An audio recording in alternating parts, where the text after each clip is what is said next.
என் அன்பு குழந்தையே, உனக்கான நல்ல விஷயங்களை சொல்வதற்காகவே உன் தாயானவள் இன்று உன்னை தேடி வந்திருக்கின்றேன். என் பிள்ளையே, கணவனை இழந்த அல்லது கணவனை விட்டு பிரிந்த ஒரு பெண்ணால் உன்னுடைய வாழ்க்கையை இன்று சூனியமாகி நின்று கொண்டிருக்கின்றது. என் தங்கமே, அம்மா சொல்கின்ற விஷயம் யார் என்று முதலிலேயே நான் சொல்லிவிட்டேன். இவர்கள் யார் என்பதையும் நீ நிச்சயமாக அறிவாய். என் தங்கமே, இவர்களால் உன்னுடைய வாழ்க்கையில் இன்று நடந்து கொண்டிருக்கின்ற போராட்டங்கள் உன்னால் தாங்கிக் கொள்ள முடியாத போராட்டமாக இருக்கின்றது. வாழ்வா சாவா என்கின்ற மனநிலையில் என் பிள்ளை நீ இருந்து கொண்டிருக்கின்றாய். என் தங்கமே, அவர்கள் தங்களின் வாழ்க்கையை தொலைத்து விட்டார்கள். அதற்காக மற்றவர்களின் வாழ்க்கையை நன்றாக வாழ்வது அவர்களுக்கு விருப்பம் இல்லை. அதாவது தனக்கு வாழ்க்கை நன்றாக இல்லை என்றவுடன் மற்றவர்களும் நம் முன்னால் சந்தோஷமாக இருந்துவிடக்கூடாது என்று நினைக்கின்றார்கள். அவர்களினுடைய வாழ்க்கை அவர்களுக்கு கேள்விக்குறியாக நிற்கும் பொழுது அவர்கள் முன்னால் இன்னொருவர் சந்தோஷமாக இருந்தால் அவர்கள் மனதை ஏற்றுக்கொள்ள மறுத்து நிற்கின்றது. என் தங்கமே, இவர்களை தேடி வேறு எங்கும் அலையவும் வேண்டாம். என் தங்கமே, அம்மா சொல்வதை நீ முழுமையாக கேள். நிச்சயமாக அவர்களினுடைய இந்த கோபத்திற்கும் உன்னை வாழ்க்கையில் பழிவாங்க வேண்டும் என்று நினைத்த அந்த எண்ணத்திற்கும் என்ன காரணம் என்பதை நீ புரிந்து கொள்வாய். என் தங்கமே, பொதுவாகவே தன்னுடைய வாழ்க்கையை இழந்து நிற்கின்றார்கள். அவர்களுக்கு துணை என்று பேசுவதற்கு யாருமே இல்லை. அவர்களின் மனதில் இருக்கின்ற எண்ணங்களை வெளிப்படுத்த அவர்களோடு இல்லை. அப்படி இருக்கின்ற சூழ்நிலையில் அவர்கள் முன்னிலையில் நீ உன்னுடைய வாழ்க்கையை சந்தோஷமாக வாழும் பொழுது அவர்கள் மனதிற்குள் ஏக்கம் வந்து விடுகின்றது. நாம் இதுபோல சந்தோஷமாகத்தான் வாழ்ந்தோம், ஆனால் இப்பொழுது அந்த வாழ்க்கை நமக்கு இல்லாமல் போய்விட்டது. நம்மை இந்த விஷயங்கள் எல்லாம் ஞாபகப்படுத்தாமல் இவர்கள் இருக்கலாமே என்றுதான் அவர்கள் நினைக்கின்றார்கள். காலத்தினுடைய கட்டாயம் அவர்களினுடைய வாழ்க்கை இப்பொழுது இந்த சூழ்நிலையில் இருக்கின்றது. ஆனால் அவர்கள் முன்னால் நீ சந்தோஷமாக இருப்பதாய் வெளிக்கொட்டி கொள்வது அவர்களின் மனதை வேதனைப்படுகின்றது என்றால் நீ அதனை செய்யாமல் இருக்க வேண்டும் அல்லவா? என் தங்கமே, பொதுவாக கணவன் மனைவிகளுக்கு இடையில் இருக்கின்ற அந்நியம் 4 சுவற்றுக்கு நடுவில் இருந்தால் மிகவும் நல்லது. வெளியில் சென்று அதை காண்பிக்க வேண்டும், அன்பை நிரூபிக்க வேண்டும் என்ற அவசியம் யாருக்கும் இல்லை. அதே நேரத்தில் இது போன்ற ஒருவரினுடைய வாழ்க்கை கேள்விக்குறியாக நிற்கும் பொழுது அவர்கள் முன்னால் நின்று கொண்டு நீ சந்தோஷமாக இருப்பதை உணர்த்தினால் அவர்கள் காயப்படுத்துவது மட்டுமல்லாமல் அவர்களின் மனதையும் ரணமாக்குகின்றாய் என்பது ஏன் உனக்கு புரியவில்லை? என் தங்கமே, என் பிள்ளையாகிய நீ யாருடைய மனதையும் கஷ்டப்படாமல் தானே வைத்திருக்க வேண்டும்.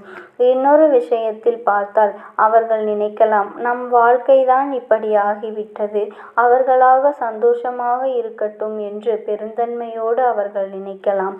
ஆனால் அந்த பெருந்தன்மை அவர்களிடத்தில் இல்லை என்றால் குற்றம் உன் மீது திரும்பிவிடும் அல்லவா? நீ இந்த வாழ்க்கையை எப்படி வாழ்கின்றாய், நீ என்னவெல்லாம் செய்கின்றாய் என்பதை கண்காணிப்பதே அவர்களின் வேலையாக மாறிவிட்டது.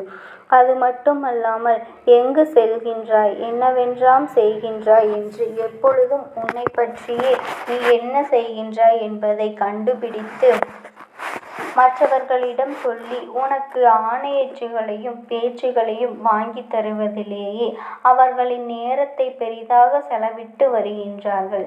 என் குழந்தையே, இவை எல்லாவற்றிற்கும் அடிப்படை காரணம் என்ன தெரியுமா? கணவனை இழந்தவர்களுக்கு நீ உறுதுணையாக நல்ல நட்பாக இருந்திருப்பாய். ஆனால் நல்ல ஆறுதலாக இருந்திருப்பாய். ஆனால் இந்த பிரச்சனைகள் உன் வாழ்க்கையில் வராது. நீயோ அவர்களை ஒரு உறவாக மட்டும்தான் பார்த்தாயே தவிர ஒருபொழுதும் நட்பாகவோ ஆறுதலை கொடுக்கின்ற ஒரு உறவாகவோ பார்க்கவில்லை. அப்படி இருந்ததுதான் இன்று உன் வாழ்க்கையில் ஏற்படுத்துகின்ற இத்தனை பிரச்சனைகளுக்கும் காரணம் என்பதனை நீ முதலில் புரிந்து கொள்ள வேண்டும். என் தங்கமே, உன் வாழ்க்கையில் சில நேரங்கள் நீ சில நல்ல விஷயங்கள் நடப்பதற்கு இவர்களை காரணமாகவும் இருந்திருக்கின்றார்கள். உன்னுடைய சந்தோஷத்திற்கு இவர்கள் பெரிய துணையாக இருந்திருக்கின்றார்கள். ஆரம்பத்தில் உன்னுடைய வாழ்க்கை நீ நினைத்ததை அடைவதற்கு மிகப்பெரிய அளவில் உனக்கு ஒரு துணையாக இருந்திருக்கின்றார்கள். ஆனால் இன்று அவர்களின் வாழ்க்கை தலைகீழாக மாறிய பொழுது அவர்களுக்கு என்ன செய்வது என்றே தெரியவில்லை. மனதளவில் பாதிக்கப்பட்டதினாலே என்னவோ உன்னுடைய சந்தோஷத்தை அவர்கள் ஏற்கவில்லை. அவர்கள் இந்த வாழ்க்கையை இப்பொழுதே முடித்து கொள்ளலாம் என்று நினைத்த காலமும் ஒரு நாள் உண்டு. ஆனால் அவற்றையெல்லாம் இப்பொழுது தாண்டி வந்து எப்படியாயினும் இருக்க வேண்டும் என்கின்ற மனநிலை இருக்கும் பொழுது, என் தங்கமே, உன்னால் முடிந்த அளவிற்கு ஆறுதலை அவர்களுக்கு கொடுக்க வேண்டுமே தவிர ஒருபோதும் அவர்களின் மனதில் காயங்களை ஏற்படுத்தும் விதமாக நடக்கக்கூடாது. அதற்காக உன் அம்மா உன் துணையோடு உன்னை சிரிக்கவே கூடாது, சந்தோஷமாக இருக்கவே கூடாது என்று சொல்லவில்லை. அவர்கள் இருக்கின்ற இடத்தில் எந்தவிதமான சந்தோஷங்களும் மற்ற அன்பையும் வெளிக்காட்டுவதும் வேண்டாம் என்றுதான் நான் சொல்கின்றேன். அம்மா சொல்வது உனக்கு வேடிக்கையாக இருக்குமானால் உன் கண்களை மூடி ஒரு முறை சிந்தித்துப் பார். இப்பொழுது அவர்கள் இருக்கின்ற இடத்தில் நீ இருக்கின்றாய், நீ இருக்கின்ற இடத்தில் அவர்கள் இருக்கின்றார்கள் என்றால் ஒரு நிமிடம் சிந்தித்துப் பார். யாரும் இல்லாத ஒரு மனநிலை, சுற்றி நம்மோடு இருந்த உறவுகள் எல்லாம் இல்லாமல் சென்று தனிக்காட்டில் தவிக்க விட்டது போன்ற ஒரு உணர்வு. இப்படி இருக்கும்போது அவர்களுக்கு அதிகம் தேவைப்படுவது ஆறுதல் மட்டும்தான். அந்த ஆறுதல் அவர்களுக்கு கிடைக்கவில்லை என்றால் என்னுடைய எண்ணங்கள் மற்றவர்கள் மீது திரும்பத்தான் செய்யும். நம் மீது யாரெல்லாம் அக்கறை காட்டுகிறார்கள் என்பதை தேடி தேடி அவர்கள் பார்த்து கொண்டிருக்கின்ற நேரத்தில் அவர்களின் மனதை ரணமாக்கும் விதமாக இது போன்ற செயல்களை எல்லாம் நடந்துவிடக்கூடாது என்று நினைக்கின்றார்கள். என் தங்கமே, ஒரு பக்கம் அவர்களிடத்தில் இத்தனை நியாயங்கள் இருந்தாலும் என் குழந்தைக்கு வாழ்க்கையில் ஒரு மிகப்பெரிய சந்தோஷமே நம்முடைய துணையோடு இருக்கின்ற அந்த சந்தோஷம்தானே. அதிகபட்சமாக நேரம் கிடைக்காவிட்டாலும் கிடைக்கின்ற நேரத்தில் சந்தோஷமாக சிரித்து பேசி மகிழ்வதை கூட அவர்களால் ஏற்றுக்கொள்ள முடியாமல் இருப்பது எந்த அளவிற்கு அவர்களின் மனநிலை பாதிக்கப்பட்டு இருக்கின்றது என்பதை உனக்கு உணர்த்தி காட்டுகின்றது. எல்லா சூழ்நிலையிலும் இந்த வாழ்க்கை எப்படியாவது கடந்து வந்து விட வேண்டும் என்றுதான் நீயும் போராடி கொண்டே இருக்கின்றாய். எத்தனையோ முறை இந்த வாழ்க்கையை விட்டு சென்று விடலாம் என்று நினைத்திருக்கின்றாய்.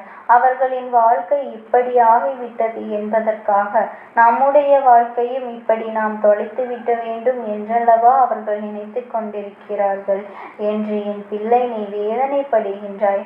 இல்லாததையும் பொல்லாததையும் சொல்லி இல்லத்திற்குள் நிம்மதியில்லாத சூழ்நிலையை உருவாக்கி விட்டார்கள். அதனால் என் குழந்தை, உன்னுடைய மனது படுகின்ற பாடு என்னவென்பதை உன் அம்மா என்னால் புரிந்து கொள்ள முடிகின்றது. என் தங்கமே, இது நாள் வரையிலும் அவர்களின் எண்ணங்கள் கெட்ட எண்ணங்களாகவே இருந்துவிட்டு போகட்டும். ஆனாலும் என் தங்கமே, அவர்களை மாற்ற முடியாது என்பது எளிதான விஷயம் அல்ல. ஆனால் உன்னை நிச்சயமாக மாற்ற முடியும். உன்னால் தான் உன்னை மாற்ற முடியும். அப்படியானால் நீ என்ன செய்ய வேண்டும் தெரியுமா? எப்பொழுதுமே அவர்களுக்கு ஒரு ஆறுதலாக நீ இருக்க வேண்டும். எந்த சூழ்நிலையிலும் நீ அவர்களுக்கு கை கொடுப்பாய் என்ற நம்பிக்கை அவர்களுக்கு கொடுக்க வேண்டும்.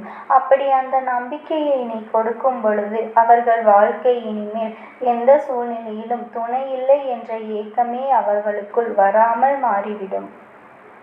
இந்த ஒரு மனநிலையை மட்டும் நீ அவர்களுக்கு கொடுப்பாயானால் அவர்கள் உன்னுடைய சந்தோஷத்தை கண்டு ஒரு நாளும் மனம் விரும்ப மாட்டார்கள். நமக்குத்தான் இந்த நிலைமை, நீயாவது சந்தோஷமாக இரு என்று மனதார சொல்வார்கள். அப்பேற்பட்ட சூழ்நிலை உன் வாழ்க்கையில் உனக்கு வர வேண்டும் என்றால் அது உன்னுடைய கையில்தான் இருக்கின்றது என்பதை நீ மறந்து விடாதே. என் அன்பு குழந்தையே, எப்பொழுதும் இந்த தாயானவளின் பிள்ளையாகிய நீ மற்றவர்களுக்கு கெடுதலை செய்யாமல் உன்னுடைய வாழ்க்கையை மட்டும் நீ சந்தோஷமாக பார்த்து கொண்டு மற்றவர்களிடத்தில் அன்பை மட்டுமே செலுத்த வேண்டும் என்று இந்த தாயானவள் ஆசைப்படுகின்றாள். என் அன்பு பிள்ளையே, எப்பேற்பட்ட கஷ்டமான சூழ்நிலையிலும் நீ என் நாமத்தை மட்டும் மனதார உச்சரித்து கொண்டே இரு. உனக்காக என் இரு கரங்களை நீட்ட உன் தாயானவள் நான் எப்பொழுதும் காத்து கொண்டே இருப்பேன். என் அன்பு பிள்ளையே, எப்பொழுதும் எப்பொழுதும் நீ செய்கின்ற செயல்கள் மற்றவர்களின் மனதை நோகடிக்கக்கூடியதாக இருக்கவே கூடாது. அதை நீ முதலில் பார்த்து கொள்ள வேண்டும். ஓம் சக்தி. ஓம் ஆதிபரா சக்தி. உன்னை விட்டு பிரிந்து சென்ற ஒருவரினுடைய ஆத்மாவானது உன்னோடு பேசுவதற்கு ஆசைப்படுகின்றது. என் தங்கமே, நான் உங்களுக்கு ஒரே ஒரு வாய்ப்பினை உருவாக்கி கொடுக்கின்றேன். அந்த ஆத்மாவின் வாக்கினை கேட்பதற்கு இதுவே உனக்கு கிடைக்கின்ற கடைசி வாய்ப்பாகவும் இருக்கலாம். அதனால் என் பிள்ளையே, இந்த வாய்ப்பினை நீ சரியாக பயன்படுத்தி கொண்டு அந்த ஆத்மா உன்னோடு என்ன பேச நினைக்கின்றது, அவர்கள் எதை உன்னிடத்தில் சொல்ல நினைக்கின்றார்கள், வெளிப்படுத்த முயற்சி செய்கின்றார்கள், எதனால் உன்னை தேடி வந்திருக்கின்றார்கள் என்பதனை எல்லாம் நீ தெரிந்து கொள்ள வேண்டும். என் தங்க பிள்ளையே, அவர்கள் எப்படி இந்த தெய்வத்தின் அருகில் வந்தார்கள் என்று நீ யோசிக்கலாம். என் தங்கமே, உன்னுடைய இல்லத்தில் சமீபத்தில் இறந்து போன ஒருவரினுடைய ஆத்மாவானது சில நாட்களாகவே உன் இல்லத்தை சுற்றி சுற்றி வருகின்றது. இந்த அம்மா அதனை கண்டுவிட்ட பிறகு, எதற்கு இங்கே சுற்றி கொண்டிருக்கின்றாய்? நீ இருக்க வேண்டிய இடத்தில்தானே இருக்க வேண்டும்.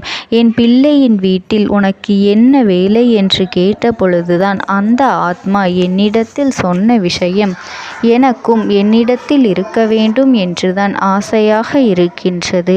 ஆனால் சில விஷயங்கள் என்னை அங்கே செல்ல விடாமல் தடுத்து கொண்டு இருக்கின்றது.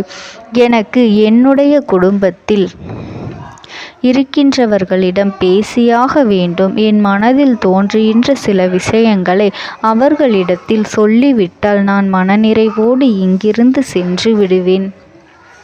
சில விஷயங்களை நான் அவர்களோடு பகிர்ந்து கொள்ளாமல் விட்டுவிட்டேன். அதற்கு சரியான நேரம் இப்பொழுது வந்திருக்கின்றது. இப்பொழுதும் சொல்லாமல் நான் சென்று விட்டால் இனி காலம் முழுவதும் என்னால் அவர்களிடத்தில் சொல்லிவிட முடியாது. இதற்கு நீங்கள்தான் துணையாக நிற்க வேண்டும் அம்மா என்று என்னிடத்தில் வாய்ப்பினை ஏற்படுத்தி கொடுக்க வேண்டும் என்று கேட்டது. என் தங்க குழந்தையே, இப்படி இருக்கும் பொழுது அவர்களிடத்தில் சொல்லிவிட முடியாது. அந்த வாய்ப்பினை ஏற்படுத்தி கொடுத்து என் வீட்டில் உள்ளவர்களிடம் பேச வைக்க வேண்டும் என்று என்னிடத்தில் கோரிக்கை வைத்தது. என் தங்கமே, இப்படி மனதிலே எந்த கெட்ட எண்ணங்களும் இல்லாமல் உன் குடும்பத்திற்காக பேச வேண்டும் என்று கேட்ட ஆத்மாவிற்கு நான் அந்த வாய்ப்பு வழங்குவது தானே முறையாக இருக்கும். அதனால் இந்த அம்மா அந்த ஆத்மாவிற்கு அந்த வாய்ப்பினை கொடுக்க முடிவுகள் செய்து இப்பொழுது உன்னோடு பேசுவதற்காக வரவழைத்திருக்கின்றேன். என் பிள்ளையே, அந்த ஆத்மாவானது உன்னிடத்திலே என்ன பேசுகின்றார்கள் என்பதனை நான் என் மூலமாக உன்னிடத்தில் பேசி சொல்கின்றேன். இந்த அம்மாவிடத்திலிருந்து தான் அவர்கள் மனதில் பேச நினைப்பதை எல்லாம் பேச முடியும். என் தங்கமே, நேரடியாக ஒரு ஆத்மாவின் குரலை உன்னால் அத்தனை சுலபமாகவெல்லாம் கேட்டுவிட முடியாது. இந்த அம்மா அதற்காகத்தான் இன்று இந்த உதவியை செய்கின்றேன். என் குடும்பத்தில் இருக்கின்றவர்களிடம் பேச வந்திருக்கின்றேன். உங்கள் எல்லோரையும் நான் இனி காணவே முடியாது என்பதனை நான் உணர்ந்து கொண்டேன். என் வாழ்க்கையில் நிறைவாக இருந்து என்னால் உங்களுக்கு கஷ்டங்கள் வந்தாலும் உங்களால் எனக்கு எந்த கஷ்டங்களும் இதுநாள் வரையிலும் வந்தது கிடையாது. நான் நினைத்தது போல இந்த வாழ்க்கையை அத்தனை சந்தோஷமாக வாழ்ந்து கொண்டுதான் இருந்தேன். என் குடும்பத்தில் இருக்கின்றவர்களிடம் பேச வந்திருக்கின்றேன். உங்கள் எல்லோரையும் இனி நான் காணவே முடியாது என்பதனை நான் உணர்ந்து கொண்டேன்.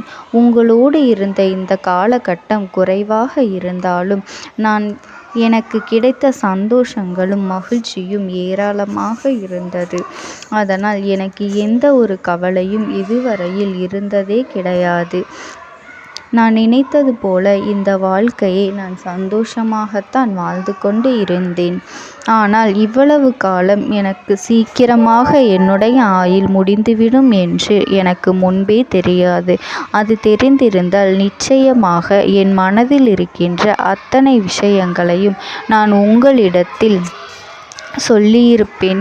ஆனால் எல்லோரும் நினைப்பது போலத்தானே நானும் நினைத்திருந்தேன். எனக்கும் இந்த உலகத்தை விட்டு செல்ல வேண்டும் என்ற ஆசை கிடையாது. மற்றவர்கள் சொல்வது போல எதற்காக பிறந்தோம், நாம் ஏன் பிறந்தோம் என்று ஒரு நாளும் நான் நினைத்தது கிடையாது. வாழ வேண்டும் என்றுதான் ஆசைப்பட்டேன். என்னுடைய ஆசைகள் எல்லாம் நிராசையாகும்படி இந்த உலகத்தில் விட்டு செல்ல வேண்டிய காலகட்டம் கட்டாயம் வந்துவிட்டது. என்னுடைய கடமை இங்கே சரியாக முடிவதற்கு வந்துவிட்டது. இன்று நான் உங்களோடு பேச வந்ததற்கு முக்கியமான காரணம், சில விஷயங்களை எல்லாம் உங்களோடு சொல்லாமல் விட்டுவிட்டேன். எப்படி நடக்கும் என்று தெரியாமல் நான் சில விஷயங்களை செய்தும் முடித்துவிட்டேன். அதற்காக உங்களிடத்தில் நான் மன்னிப்பு கேட்டுக்கொள்கின்றேன். இதை உங்களிடத்தில் பகிர்ந்து கொள்ள வேண்டும் என்றுதான் இன்று நான் வந்திருக்கின்றேன். உங்களை நான் மனதார வணங்குகின்றேன். இந்த வாய்ப்பினை நான் சரியாக பயன்படுத்தி கொள்ள விரும்புகின்றேன். அதனால்தான் என் மனதில் இருக்கின்ற விஷயங்கள் எல்லாம் நான் சொல்லிவிடுகின்றேன். சிறிது நேரம் அமைதியாக அமர்ந்து என்னுடைய வார்த்தைகளை கேட்டாலே போதும். என்னுடைய அன்பினை புரிந்து கொண்டு அதுவே எனக்கு போதும். நான் நிச்சயமாக இங்கிருந்து நல்லபடியாக சென்று விடுவேன். இன்று உங்களோடு பேச வந்ததற்கு ஒரு முக்கியமான காரணம், நான் சில விஷயங்களை சொல்லாமல் விட்டுவிட்டேன். இப்படி நடக்கும் என்று எனக்கு ஒரு நாளும் தெரியாமல் சில விஷயங்களை செய்துவிட்டேன். அதை உங்களிடத்தில் பகிர்ந்து கொள்ளத்தான் வந்திருக்கின்றேன்.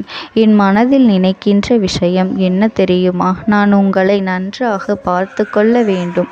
உங்களின் ஆசைகளை எல்லாம் நிறைவேற்றி கொடுக்க வேண்டும். உங்கள் வாழ்க்கையில் நடத்தி கொடுக்க முடியாமல் போனாலும் இனிமேல் அதையெல்லாம் நடத்தி கொடுக்க வேண்டும் என்று ஆசைப்பட்டு என்னால் ஆன முயற்சிகளை எல்லாமே செய்து கொண்டிருந்தேன். ஆனால் முழுமையான பலன்களை கொடுப்பதற்கு முன்பாகவே இது போன்று நடந்துவிட்டது. அதனால் நான் ஏதேனும் குற்றம் குறைகள் செய்திருந்தாலும், ஏதேனும் உங்களுக்கு மனதிற்குள் கஷ்டத்தை தந்திருந்தாலும் என்னை மன்னித்து விடுங்கள். நான் எப்பொழுதும் உங்கள் மீது உண்மையான அன்பினைத்தான் வைத்து கொண்டிருக்கின்றேன். நான் ஒரு நாளும் மனதில் ஒன்றும் வெளியில் ஒன்றுமாக ஒரு நாளும் நான் நடந்து கொண்டது இல்லை. அதனால் என்னவோ என்னுடைய குணங்கள் சிலருக்கு இங்கே பிடிப்பதே இல்லை. எதுவாக இருந்தாலும் என்னோடு இருக்கின்ற என் குடும்பத்திற்கு தெரியும் அல்லவா நான் யார், என்னுடைய அன்பு எப்படிப்பட்டது என்று. அதனால் என்னுடைய அன்பினை முழுமையாக உணர்ந்து கொள்ள வேண்டும் என்று அதனை இங்கிருந்து ஏற்றுக்கொள்ளவே முடியாத ஒரு விஷயமாகத்தான் இருந்தது.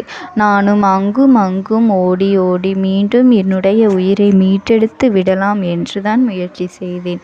ஆனால் அப்பொழுது என்னால் அதையெல்லாம் செய்ய முடியவில்லை. உயிரற்ற உடலாக இங்கே நின்று கொண்டிருக்கின்றேன். நாட்கள் செல்ல செல்ல இதை எனக்கு ஏற்றுக்கொள்ள பழகிவிட்டது. இனிமேல் இதுதான் என்னுடைய உலகம். மீண்டும் அங்கே செல்ல முடியாது என்பதனை நான் புரிந்து கொண்டேன். செல்ல முடியாவிட்டாலும் ஆத்மா என்று ஆன பிறகு என்னுடைய உலகத்தில் இருந்தால்தான் எனக்கு சந்தோஷம். மீண்டும் மனித வாழ்க்கைக்குள் என்னால் நுழைந்துவிட முடியாது. எனக்காக இத்தனை காலமும் அன்போடு பழகி எனக்கு எல்லாம் செய்த உங்களுக்கு நான் சொல்கின்ற விஷயம் ஒன்றுதான். நடந்தது எல்லாம் நடந்துவிட்டது. நடந்த விதையை யாராலும் இனி மாற்ற முடியாது. இனி நான் உங்களோடு இருக்க வேண்டும் என்று நினைத்தால் கூட அது நடக்காது. அதனால் இந்த வாழ்க்கையில் நீங்கள் நல்லபடியாக வாழ்ந்து சந்தோஷமாக இருக்க வேண்டும் என்றுதான் அந்த ஆத்மா மனது வேதனைப்பட்டு உன்னோடு பேசுகின்றது. என் தங்க குழந்தையே, யார் உன்னை விட்டு சென்றாலும் இந்த தாயானவளினுடைய அன்பும் ஆசீர்வாதங்களும் உனக்கு என்றென்றைக்குமே முழுமையாக கிடைத்து கொண்டே இருக்கும். அதனால் நீ எதை நினைத்தும் கவலைப்படாதே. உனக்காக எப்பொழுதும் நான் இருந்து கொண்டே இருப்பேன். ஓம் சக்தி. ஓம் ஆதிபரா சக்தி. நீ விடுதலை கொடுக்க மாட்டாயா என்று என் பிள்ளை, நீ என்னை பார்த்து கேட்கின்ற விஷயத்திற்குத்தான் நான் முடிவினை கட்டப் போகின்றேன். இன்னமும் சுருக்கமாக உனக்கு சொல்ல வேண்டும் என்றால், உன்னுடைய பிடிவாதம் இந்த அம்மாவினிடத்தில் ஜெயித்து விட்டது என்பதுதான் உண்மை. என் குழந்தைக்கு எந்த ஒரு விஷயம் வேண்டும் என்று அடம்பிடித்து இத்தனை காலமும் நீ நின்று கொண்டிருந்தாயோ, அந்த ஒரு விஷயத்திலிருந்து உன் அம்மா நான் உனக்கு விடுதலையை கொடுக்க வேண்டும் என்று என் முன்னால் கதறி அழுதாயோ, அந்த விஷயத்தை இன்று உனக்கு நான் முடித்து வைக்கின்றேன். என் பிள்ளையே, சுற்றி இருக்கின்ற உறவுகளையெல்லாம் நம்புவதை விட்டுவிட்டு சற்று விலகி நிற்பதுதான் எல்லோருக்குமே நல்லது. ஏனென்றால் யாருடைய குணம் எப்பொழுது எப்படி மாறும் என்று யாராலும் கணித்துவிட முடியாது. ஒருவரிடத்தில் நல்லபடியாக பேசிக்கொண்டு வந்திருப்பாயானால் அவர்கள் மனதிற்குள் என்ன இருக்கின்றது என்று உன்னால் ஒரு பொழுதும் தெரிந்து கொள்ள முடியாது. அவர்களுக்குள் 1000 விஷயங்கள் ஓடும். உனக்கு செய்து தருவேன் என்று வாக்குறுதியை கொடுப்பார்கள். ஆனால் அதன் பிறகு பார்த்தாயானால் ஒரு நிமிடம் கூட யோசிக்காமல் சற்றென்று இவர்களுக்கு முடியாது என்று சொல்லிவிடுவார்கள். மனதிற்குள் அவர்கள் நினைப்பது, நீ சொல்வதை சொல்லிவிட்டு போ, நான் எதற்காக உனக்கு உதவி செய்ய வேண்டும் என்று எண்ணிக்கொண்டிருப்பார்கள். இது போன்ற போலிகள் அதிகமாக நிறைந்து இருக்கின்ற இந்த உலகத்தில் ஒரு விஷயத்திற்காக என் பிள்ளை நீ ஆசைப்படுகின்றாய் என்றால் அதை மிகவும் நான் கவனத்தோடு புரிந்து கொண்டு உன் வாழ்க்கைக்கு அது சரியா தவறா என்று, தேவைதானா தேவையில்லையா என்று, ஒரு வேலை கிடைத்தால் உன் வாழ்க்கை தெளிவாக இருக்குமா என்றால் நான் புரிந்து கொண்டுதான் உன் அம்மா நான் உன்னிடத்திலே சொல்ல முடியும் என்பதனை புரிந்து கொள். உனக்கு எத்தனை கால தாமதங்கள் ஆகியது என்பதனை அதனை புரிந்து கொள்ள அதை உன்னிடத்தில் ஒப்படைக்க வந்ததற்கு காரணம், பல அதிசக்தி வாய்ந்த பூஜைகளாலும் தெய்வங்களை நீ தொடர்ந்து வணங்கி கொண்டிருப்பதாலும் மட்டும்தான் உன் வேண்டுதல்கள் உச்சத்தை தொட்டுவிட்டது. தெய்வத்தின் மனதை நீ தொட்டுவிட்டாய். இனிமேல் உன்னிடத்திலிருந்து தெய்வத்தினால் தப்பிக்க முடியாது. நிச்சயமாக இனிமேல் இதனை நீ கொடுத்துதான் ஆக வேண்டும். எந்த எல்லைக்கும் செல்வதற்கு தயாராகிவிட்டாய். கடவுளுக்கு என்னென்ன செய்ய வேண்டுமோ அதையெல்லாம் என் பிள்ளை மனதார செய்து விட்டாய். உன்னுடைய அன்பிற்கு இந்த அம்மா நான்